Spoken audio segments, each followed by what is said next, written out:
thil tu le ngai thatu zong te in zawain chibai ka buk chewa du sakna sang ber ka hlan bok chew ani ole tun lai chu Forest Conservation Amendment Act 2023 chungchang hi kan boi pui bang theilo chu ani ber maya keima mi mal ngai dan keima mi mal ngai dan han soi ma sawe ta ila FCAA 2023 chungchang a hi chuan ZPM ni wang ni lovin ka hlawe mem thran lem lawa atir phata tang to khan karil ru ka so son lem lawa kami mal ngai dan mai mai ania ngai dan a inang lo ani kan ti to kha nang ni ngai dan ro chuan alo hlom viau thei tho boka khang te pok kha adik lo kron ti mi lawa in tran na kha adik em thawang ti karing te khin na han nei taila CAA parliament in apas lai khan tun hun ang chi hian tun hun ai mai hian anasa ang karing kan mang anga engtin tak omang emo ti in ma se hun akal seta kan hlawang ka chuan thil thleng awm lem lawa tun hun hi kan thleng ta ania sa khona wanga mang ang taka India ramaron lut India khole tuini na pek tur po anom nol mai the Forest Conservation Amendment Act 2023 chungchanga hian kan mi thiam tak te thujiak kan ngai thlafowa an ngai dan ain ang lo viau boka nima sela heng te hi keima mi mal ngai dan chuan a tha ka tia a chan chu thatna le thatlo na nei thil boi pui thin mi hring kan ni zia kan mi thiam le ngai san em ten min hmu tir ti hi karil ru alang lian hle ani ole tun chuma chuan pi vanram chuangi ruat filenuin FB group lian tak le lun mai Mizo special group ate Safe Mizoram etc IG ate poni ome Joint Civil Society 10 FCAA 2023 pomto Assembly House an pass to an pomto kha su le turangen na siamin press release anon publish ta rup maya chumi chungchang chu kan ngai thla hodon ani tunai lo ngai thang press release FCAA 2023 pomto su le turangen na anon tia September ni khat sang ni somni panga khan Joint Civil Society of Mizoram JCM telpol sang Mizoram Transformation Movement MTM Center for Environment and Social Justice CSJ Mizoram Force MF Citizen Alliance for Truth and Social Justice Katas le Mizoram Environment NGO Coordination Committee CSO le mimal sombik te chuan The Forest Conservation Amendment Act 2023 chu zirchian na hun kan manga he FCAA 2023 hi Mizoram Assembly in August ni somni pasari sang ni somni panga khan apom na resolution apas ani kha FCAA 2023 hi mason na tan apoi mana omma se Mizoram le achunga chengjong te tan ahim lo le in country chu wangin FCAA 2023 pomna resolution Mizoram Assembly in apas to chu nukir turin special assembly ko turin kanram shuai tu tele sarkar kan nge nani tin he resolution pom adopta khi man mo taka pas MLA tam berte point an zir chian man lo le mi puitele NGO te phechuan an ngai dan po an soi ve man lawa hetiang resolution poi mo hi pas ani hi poi kan tia hemia wang po hian sei ho na thajok nei ani theina turin special assembly hi ko le nge ya chuling kan ria ani FCAA 2023 chungchang tho hi Nagaland Assembly in alo ngai tu to mi puile angai ventu te ngai dan po an la sei ho na thatak an nei nuwa Nagaland chuan an pass talo ani Forest Conservation Amendment Act 2023 hi Mizoram State tan le Autonomous District Council zong te tan po ahim lo ti alan chen khat te chu aron tia pakhatna International Border ram ri changa KMza Mizoram Puma Central Sarkarin ramtana poimo atia ma ala theidona heta hian forest clearance po angai lo ani Number 4.2c as is situated within a distance of 100 kilometers along international border or line of control or line of actual control as the case may be proposed to be used for construction of strategic linear project of national importance and concerning national security asap chong hi thiam lo tak chung kan ron chia lo theilowa achan chu athiam aten an lo fia theina tur khan kan ron chia ani ti chuan pani na he dan mang hian Mizoram chunga leilung ho sakna zon le lei chuate olsam takin central sarkarin adu danin ati thei to don tuna hian Mizoram chunga rare earth minerals zon tumek ani Number 5b2 The central government may, by order, specify the terms and conditions subject to which any survey, such as reconnaissance, prospecting, investigation or exploration including seismic survey shall not be treated as non-forest purpose ti anile a pathumna sarkar kherlo po entinan company MNC corporate te point hetiang thil hi anron ti theidona wangle central sarkarin adua piang ati theyang ti ainji awang te in a himlo kan ti tak zeta kanram nei chuna kan thu nei na hi central kuta na satakin kan pe ti na ani in alang ani 5A2 bracket 6 establishment of zoo and safaris referred to in the Wildlife Protection Act 1972 owned by the government or any authority in forest areas other than protected areas. Palina tin hedana hian central government in adu du aron ti thei ti na ani 5A bracket 8 any other purpose which the central government may by order specify. Pangana hedan lotlin theinan hian central sarkarin tunei na ain pesang lea state sarkar po adu angin adu huna thu ape theyang ati ani. Number 6 3C the central government may from time to time issue such directions to any authority under the central government, state government or union territory administration, or to any organization, entity or body recognized by the central government, state government or union territory administration, as may be necessary for the implementation of this act. Ti anili a. Article 371G in Mizoram hi Parliamentin dana siama trangpo in minhum hima. Amai ro chu he FCA 2023 hi kanrama assembly in adopt ta ka wangin he dan siam hi Mizoram man thei ani ti na ani. Chuti ni chuan kanrama aramdang mi te point aramron nein central sarkar po duin anche theidon ti na ania. Article 371G in minhum him na hi phalna kan pek to miwa wangin nasatakin atlem do nani. Mizoram hian mason na hi kan mamo emani ti kan ria heng mason na ti hi omzenei kan ram ti chelo zongin akal pui theya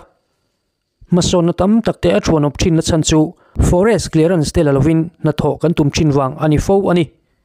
he FCA 2023 adopt lo hian Mizoram mason na hi danangin akal theirenga chu wangin kan ram hum him na le mason na akal kop theireng ani. Joint Civil Society of Mizoram le atho pui te chuan Forest Conservation Amendment Act 2023 Mizoram Assembly in apampui hi ngai tuanon le turin kan ngen tak meu ani. Dr. Vanal Siamachangte Secretary Joint Civil Society of Mizoram ole khati zongkha Joint Civil Society of Mizoram in press release anchua antran chante anita voin ni thum thakwa sang hisomni panga jana Mizo official channel neitu pumani achangtein pu chal soi thangale pu vanal siama pachu okomna hian Forest Conservation Amendment Act 2023 lautur om lozia an soina hi ka screen record chin jong po hian a soi fia khop maya chu ilongai thla phot mai ti ang chuan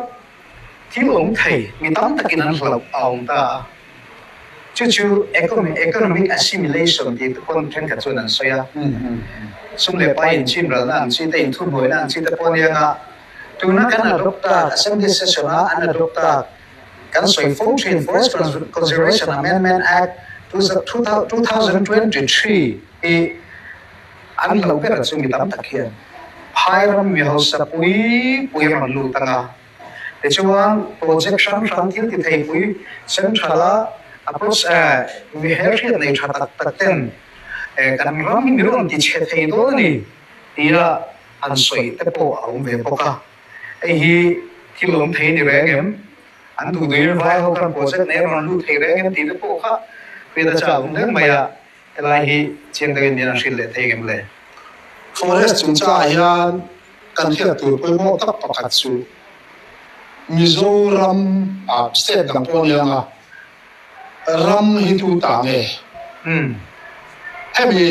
Indian Forest Act an siam chan tir ber sang khazira summa paru sang khazira sumru pangazo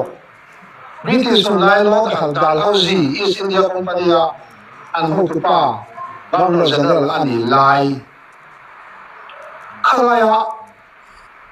an siam lai tang khan forest department lo om lo chuti lai chan revenue wa vil ka betani forest department lo om hi forest department le na ram in job le revenue hi tu la po yan du ang thal hian ani pani ani coordinate to lo de o he ai in coordinate chatu hian nya a chan chu ram kan ti re yan forest le revenue ani pop to pani tichuan revenue dan kan ne ta the Mizoram revenue lan loss 2013 na khan MD kong ma nam dang Mizoram domicile lo chu nam dang in ram an nei lo thu thei lo thu da khap nya tu thei ya nei kan la so ma ni lan list tam nya ko man thei lo tu na hian FCI rampe kan na ya kan ka thei lo wa heti ko pe FCI te chuan ma ma nya ma se domicile an ni si lo wa Mizoram ni si lo wa tribal an ni si lo wa ram kan pe thei mi lo Lisbon kan pe thei lo chuan tu amo mi house min ho mai lo kan tia chu tiang te chuan Mizoram ka min tu amo pusiama ram chu angin la list la una nang mani akan pan ti kan nang mani le nang mani agreement fan siam mai lo pusiama ram ni mai lo se te kan ti ta chu chuan non non domicile Mizoram ma alu thei lo je na chiam ma ya chu ma ha in se china te chu a da lam an bel chian to lo wang nia ka ngai tu khem hian he dan hian in hum chai ma mà đám đám em thì không phải là lưu thể đó ta khác trong review lần khác lo phản lo đám đám hết này chú cái là chuyện là ổn nhất rồi càng ngày thì em có một tiếng anh thì sợi rồi với khác anh mà mình thì anh thì đâu mấy anh mấy thì là càng ngày thì phải lại chứ anh đi thật sự chuyện ví dụ như là zero là sắc lẽ mấy đi tập cái này khrea soyang khan amina zogina kan khrea lo tam tak tập kha ala ngai tha chawania sati ro chuan soyangin khring nu na hian lelam pol nge thil ni we an ti te ang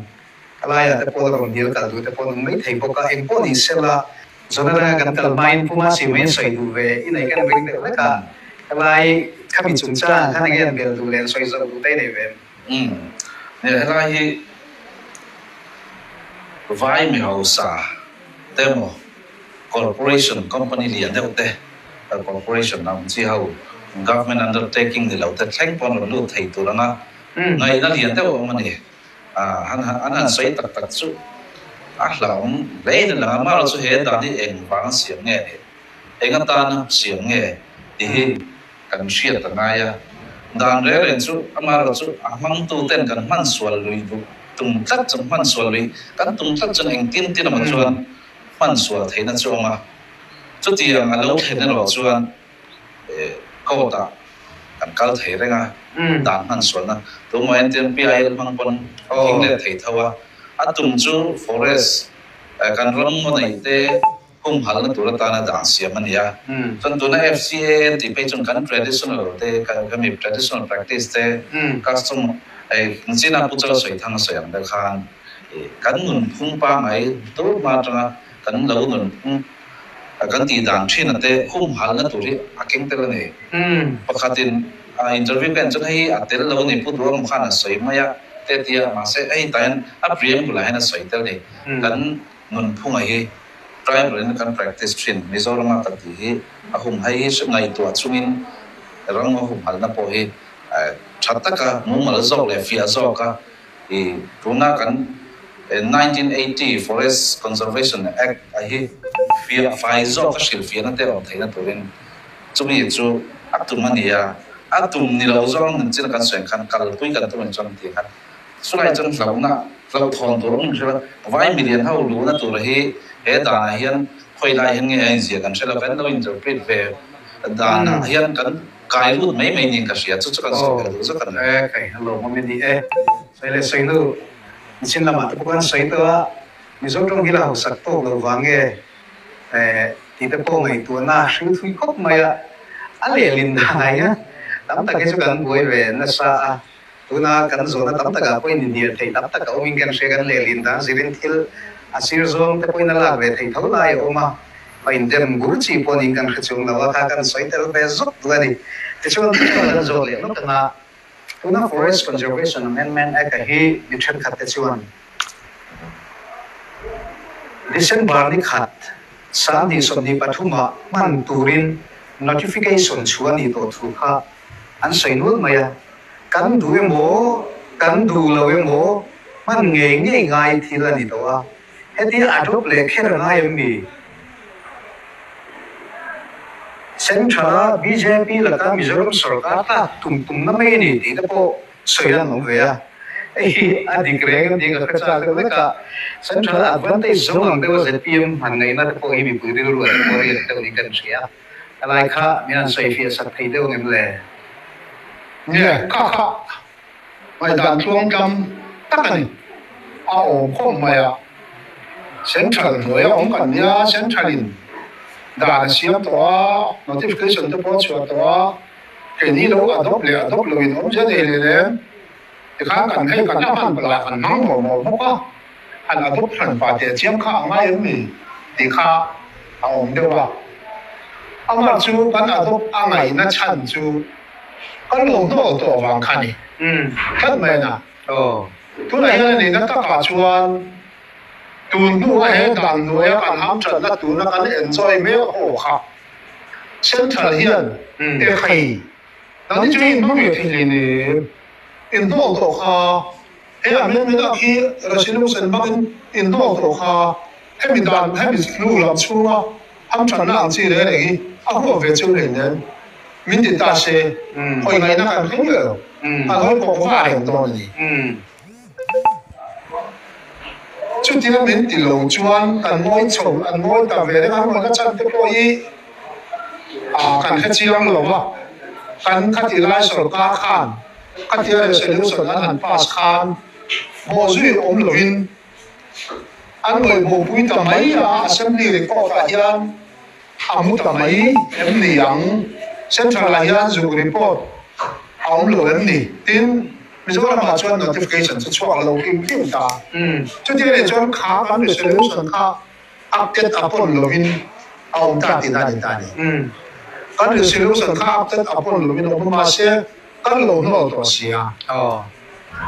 จุดหลังชวนข้ามีกันเราโน้ตตัวนั่นตั้งแต่กันเฉลี่ยเราชวนกันมั่งเทเราโน้ตตัวตาดีนั่นเนี่ยจุดหลังกันข้าเราพวกเขาถึงจุดนั้นจงคำยันหล่นฟังเป็นกันเลยว่า Forest Dwellers Act กันตัวนู้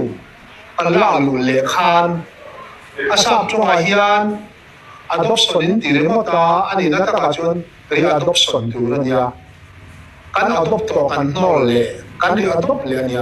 ดูเรื่องนี้จุกัน adopt เราเข้มสิมา adopt ที่ข้าจุหลังนี้กันล่า adopt เนี่ยเราที่น่าเดียวฟังอาม่ากันเราต้องถือ resolution กันเรา pass ต่อเสียบางคันข้ากัน resolution ตั้งค่ะอากันเซลนะอากันตีเนี่ยเราชวนด่านที่กันต้องที่จะช่วงเราเข้มตีนะอันนี้ตาอินดูตัวเราเนาะตัวเราที่ขันตานี่อินข้ากันโน่แล้วฉันไล่ข้ากันรู้มาอันนี้เป็นหมดฟังเนี่ย你这个水大看给配出看第二个solution能 pass through 个看อัน president ผู้ช่วยก็รู้มาอาจารย์รู้ตาโอ้ให้ช่วยอันมันอันเสียงมันเลยโอ้เออที่นี่ที่อันนู้นนี่มั้งเนี่ยให้มีช่วงอาช่วงนี้ที่ชัดเจนเนี่ยให้มี exemption เจ้าไม่อันด้วยไปอ่ะอัน definition รวมชั้นถูกตาเจ้ definition ตาก็ดีนะชั้นสูมาลายกันรำอ่างกันใหม่กันรำนินทีกันรำนินตะโลอ่างรำกันรำมาลงที่เลโซก็หันตีอันตรายโฉวเวลเลยที่จะช่างสังขาชักตั้งเขาข้าลำเอ็นโลคาน exemption ไล่ขาอันโลเอ็นบินตาจู่หวังชวนให้จู่กันที่ฟูระวังเดี๋ยว anh đủ dễ là anh xem nè là hay anh ăn bốc lẹ lâu chuan anh làm hiện đại dùng thủ gần nhảy lâu thì thủ tập bộ khác cần nghe nghe à chú bảo chuan anh làm men tiếng lâu mà dùng ăn bốc memo tiếng ai xem thay man thủ lên làm thì thâu thâu lòng anh thì vàng à anh ăn bốc ngay lâu mà sấy khá khát tiếc sấy tu được khan thì cũng chỉ 71 anh cả rồi em vang nghe cả căn thì chuan Mizoram mà hết tiếng Anh lắm bằng rèn ông chuan state sarkar phù hợp India Parliament đã siam lâu anh thì tắc avang khan kan adopt bằng state đó là adopt bằng về Article 371 gì kan có provision khác anh này về lâu bằng state đang chuan as it is hian kan top money kan Andhra Pradesh UP Tamil en makhel mai về lâu India đàn anh mấy anh vắng mấy cái này chú hay hi Nagaland sarkar này mà Mizoram sarkar này mà objection anh em thì khác anh còn zua ta này anh còn zua thì mấy ông anh chú kan 371 gì khan các approve cái tờ vàng lệ constitution phim mà po con cái lý sẽ nhập vàng lệ kan special provision là vàng khan cái này thì phát chuan kan pass bi khangai ka thel thel ani kan pass lo chuan kan pom lo ti na ni do na chu wang chuan ki kha pai dan ding lo ania kan adopt lo wa khatia ani na nga kan man ve to pa kha kan man ve to te mo kan ti lai kan elama tu te mo min lo khera ta se technically no ni chu in adopt lo kha in du lo kha lo mang về cái lo ki khảo thể tại chứ bạn cần adopt nghề hiện nay rồi mà tiếng cần adopt vàng hiền central thì lòng từ ngay mà em buộc lắm bằng lên khá anh hiểu central hiền state sarkar này là khá lòng mang ula cho tiền khát tiền xuống hành thì lắm bằng sợi này ông như là ông lâu phim xem mà central thì hết cái cần adopt lỗ vàng central kan chu ti lom na tur kha om lo re na atir lama kan soi exemption chu nga khan international border atanga ke emza LOC LSC atanga ke emza strategic linear project le national importance le security la ti epocha kan na chu chian lo je chu o kha pocha tu lai chuan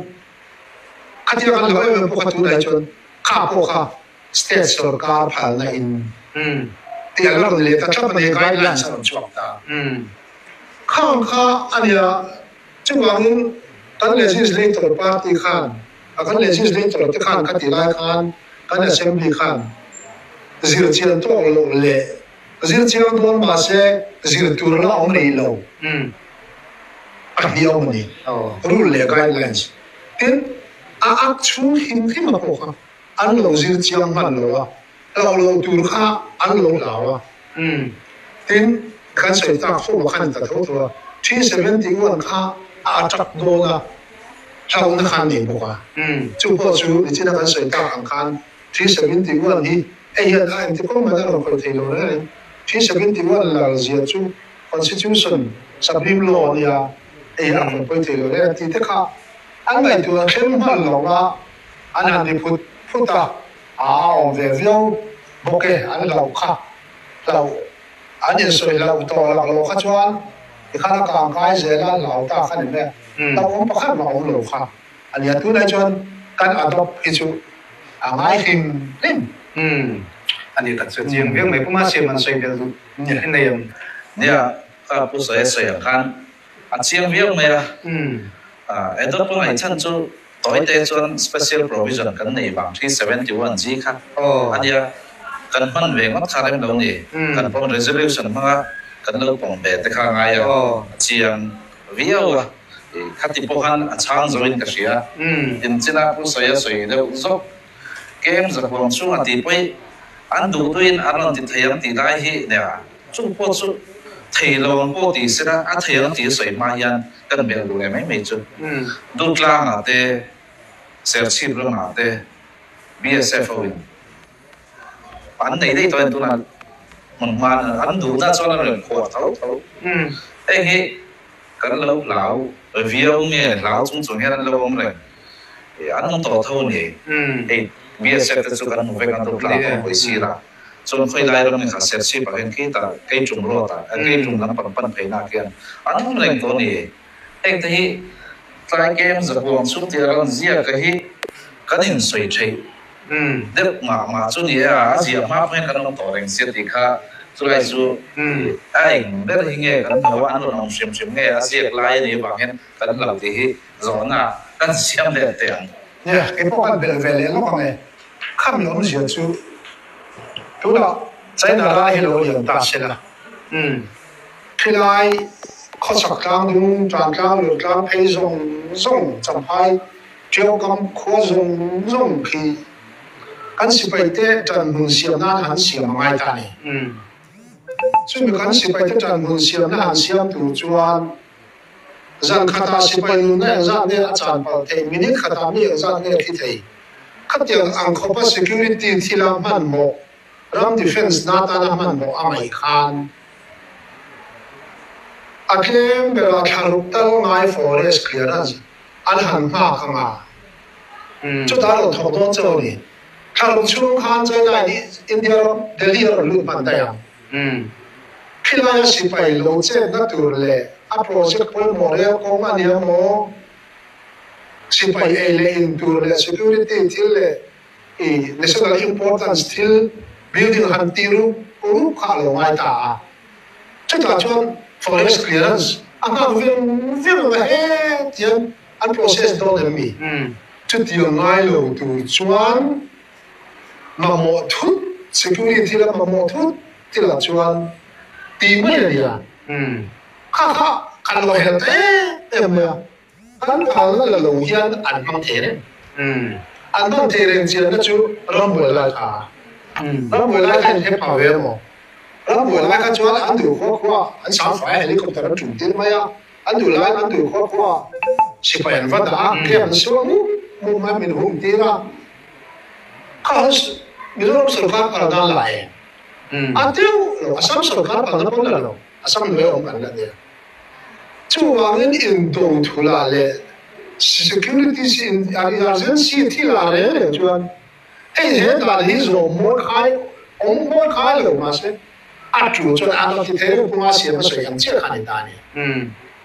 cho nên tú là chuan khát thì chúng bộ han state sở cái phản na anh nói tiếng Anh ta này chứ state sở cái rồi anh nói đã làm ta khát thì ông thul alo ông point anh nói là in state sở cái in principle approval tăng rồi comment được rồi state sở cái rồi đã làm ta rồi mình đã làm rồi mà sẽ khát thì thế là không phải sẽ chứ giá là bao nhiêu chủ thuốc sẽ chú là khoáng phá khoáng là anh làm chúng lùng vậy anh xin lùng vậy anh thằngนั้นlà con lùng đấy chú nhiều ông sai là cho người hôm tập in tôi là cho state phá na là cái nhiều là nó tin ta rõ mà rồi bây giờ rõ nhiều cả anh ấy thật sự chú khai khá anh ya ole khati zong kha tun chuma karon ti chu thei chuni mai ta sila clear tu le ngai thatu zong ten khongai takin comment section nama kan hmu dan le kan ngai dan te min lo talan sak theu turin ka som chewani like comment share te tin min le subscribe lo point min subscribe theu tu chewin in khongai na karon ngen tak meu ani ye